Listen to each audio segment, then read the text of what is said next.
Привет! Всех с наступившим Новым годом!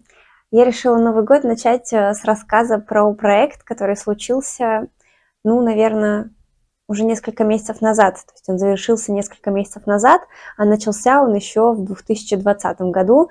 И, наверное, это был самый долгий, самый сложный, изнуряющий и энергозатратный вообще проект, который только мог случиться. Я сейчас говорю про вот эту мозаику, которую часть вы уже видите. Это была моя задумка сделать картину мозаикой, самой выложить и сделать часть этой мозаики с зеркалом, то есть чтобы это была такая интерьерная вещь и красиво вписывалась в интерьер, и при этом была очень необычная, создана своими руками и так далее. Вот про этот проект сегодня хочу вам рассказать. Вернемся ненадолго от этого проекта. Хочу вам сказать, что если вы хотите поддержать мой канал, вы можете это сделать по ссылке в описании под этим видео на Boosty. Мы сейчас там собираем мне на огромный холст для нового проекта, так что буду рада любой поддержке этого канала. Также тем, кто хочет рисовать вместе со мной, у меня есть моя онлайн-школа, грубо говоря, мой закрытый канал для художников, где уже выставлено 5 или 6 онлайн-уроков больших по маслу, где вы вместе со мной нарисуете картину поэтапно, я расскажу все про материалы, как это набирается. Каждый месяц контент пополняется на канале, уроки выходят, подписка стоит 750 рублей в месяц, поэтому если вы хотите начать заниматься маслом вместе со мной, всех жду в своем тайном закрытом блоге на Boosty. Все началось с того, что в 2020 году я решила сделать проект с Эверусом Снегом, который вы можете посмотреть у меня на канале. Я решила выложить портрет мозаикой. Для этого я купила стеклянные плиточки и заказала очень много разных разноцветных и достаточно таких ярких цветов. И, по сути, использовала только телесные для лица, коричневые для тени, там черный был, какой-то еще. В общем, яркие цвета мне никуда не пригодились. И эти плитки лежали достаточно долго.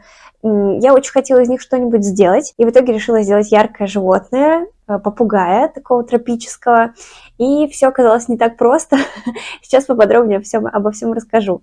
С самого начала я решила, что этот проект я буду выкладывать на YouTube, и вначале я снимала прям от и до весь проект, чтобы показать его потом так же, как показала Северуса. В какой-то момент я забросила эту картину, и еще через некоторое время я почему-то решила, что я ее никогда не закончу, и вообще удалила все исходные файлы. Поэтому старт и начало этого проекта я не смогу показать прям видео от и до, я поищу кусочки и вам прикреплю их, чтобы вы могли посмотреть. Я не занимаюсь мозаикой профессионально, поэтому для начала я просто решила, что я раскалю нужные мне цвета по формам, таким мелким треугольником, и буду набирать, как меня прям душа ведет. Поэтому я не буду показывать какую-то особо правильную технику, как я это делаю. Это все мой опыт, мой эксперимент, то есть все я делаю по наитию, и тут нет особо каких-то правил. Так как мозаика занимает достаточно много времени, у меня такие проекты случаются периодически, когда, например, я не могу рисовать, или у меня, допустим, какие-то сейчас сложности в творчестве, я переключаюсь на мозаику, выкладываю несколько дней или там неделю, понимаю, что лучше живописи ничего нет на свете, и возвращаюсь к живописи, соответственно. Вот, поэтому этот проект я делала очень долго. Все началось в моей первой мастерской. Я начала его выкладывать, и где-то через 3 дня работы я его забросила. Забросила не просто на пару дней, а на несколько месяцев. Продолжила я эту работу уже только в моей 3-й мастерской. При этом картина пережила 2 переезда, и я умудрилась сколоть часть зеркала. Если до этого я думала, что эта картина пойдет на продажу, то сейчас я сомневаюсь и думаю, что это будет моим интерьерным элементом, не знаю, в моем будущем доме, например, и я просто сделаю ему раму, обрамление и закрою кусочек, который у меня скололся. Но вот настолько долго я делала этот проект, что, перевозя из студии в студию, я, конечно, картину сколола. После того, как я набрала всего попугая, я оставила картину где-то еще на месяца 3, потому что мы очень долго с учениками не могли решить, какого цвета делать фон. Мы перепробовали вообще все варианты, все ученики, которые приходили ко мне, я их спрашивала, и они предлагали, кто синий, кто телесный, чтобы не перебивался с попугаем. Но в итоге в какой-то момент у меня появилось такое зеленое стеклышко, и мы его приложили, и нам показалось, что это будет красиво, сделать имитацию каких-то таких тропических листьев, джунглей. И, соответственно, у меня было очень много зеленого цвета, которого я не знала, куда я буду в дальнейшем использовать. Поэтому я решила сделать фон зеленым, но не однородным, а с вкраплением другой стеклянной плитки, которую используют для ремонта. Там были они такие с небольшими вкраплениями белого цвета, что добавляло некой текстуры, и мы решили оставить фон зеленым.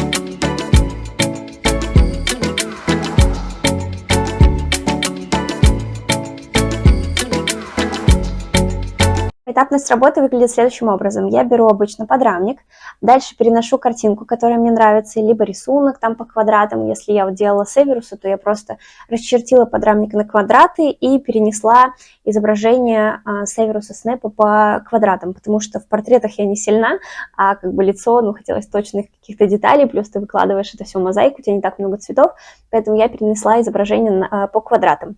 А попугая я переносила просто от руки. Дальше вы берете клей, либо цементный клей, да, как вот специальный для мозаики, либо вы берете просто клей-момент прозрачный и начинаете небольшими кусочками заполнять свое изображение. Но прежде чем замешивать клей, советую сначала нарубить кусочки круглогубцами где-нибудь на салфетку разных цветов, чтобы вы на это не отвлекались. Делайте там 3-4 кучки набитого стекла и уже потом работайте над кусочком картины. Старайтесь, если работаете цементным клеем, не заполнять все сразу пространство, а понемножку вот так вот выкладывать. Далее вы оставляете это все просыхать, и в принципе, если у вас поверхность ровная и вы работали стеклянной плиткой из строительного магазина, то вы можете взять затирку, замешать ее в нужных пропорциях с водой, затереть все углубления, все промежутки между плиточками, стереть это все салфетками и дать картине просохнуть. Вот ваша полноценная картина готова. Если вы работаете неровными плитками, как вот работала я, в таких случаях я не затираю промежутки и оставляю картину в таком виде. Здесь мне останется только купить раму какую-нибудь. Я думаю, что это не обычный будет багет, потому что картина очень тяжелая, она весит, ну, килограмм 7 точно, и я хочу сделать такой некий короб, в который вставится картина, и при этом края обычно в таких коробах остаются пустыми, да, там такой между картиной и стенкой короба буквально там пару миллиметров остается воздуха. Но так как у меня сбит немножечко угол зеркала, я хочу как бы сделать такой короб, но при этом сверху еще закрыть неким багетом, то есть такую коробочку сделать, чтобы не было видно каких-либо, ну там, косяков. В целом я довольна картиной, на самом деле, когда ты занимаешься мозаикой, ты просто отключаешься и куда-то переносишься в другой мир, по крайней мере, у меня время летит с невероятной скоростью, и когда ты действительно хочешь что-то выложить, у тебя стирается какое-либо чувство вообще усталости. Я обычно мозаику выкладываю по 10, там, по 7-10 часов, потому что сначала кажется, что ты это очень быстро сделаешь, по факту оказывается, что это намного больше времени займет, вот, но это все приносит огромное удовольствие. Такой мозаикой можно декорировать, на самом деле, все что угодно. Можно даже фартук на кухне выложить такой мозаикой. Единственное, конечно, лучше выкладывать, но на поверхности, допустим, горизонтальной, и потом уже приклеивать на фартук кухни. Вот, но можно делать и картины, можно декорировать столики, допустим, летние, и справится абсолютно каждый. Правда, поколоть плитку, кто-то колет тарелки, из них выкладывает, кто-то колет плитку, знаете, цветную просто из строительного магазина, не вот такими кусочками, а именно прям плитка-плитка, из нее большие куски колят и уже выкладывают какие-либо изображения, можно делать портреты, цветы. Я один раз пробовала делать воду, точнее у меня есть одна картина супер неудавшаяся, сейчас я вам покажу ее, потому что у меня не было достаточно много разных оттенков, получилось все странно. И есть еще один проект, который уже длится, ну, несколько лет точно. Я решила выложить прям воду-воду. прям не стеклянной плиткой, а витражным стеклом, цветным таким. И я вам покажу сейчас кусок, как она идет, но идет она плохо.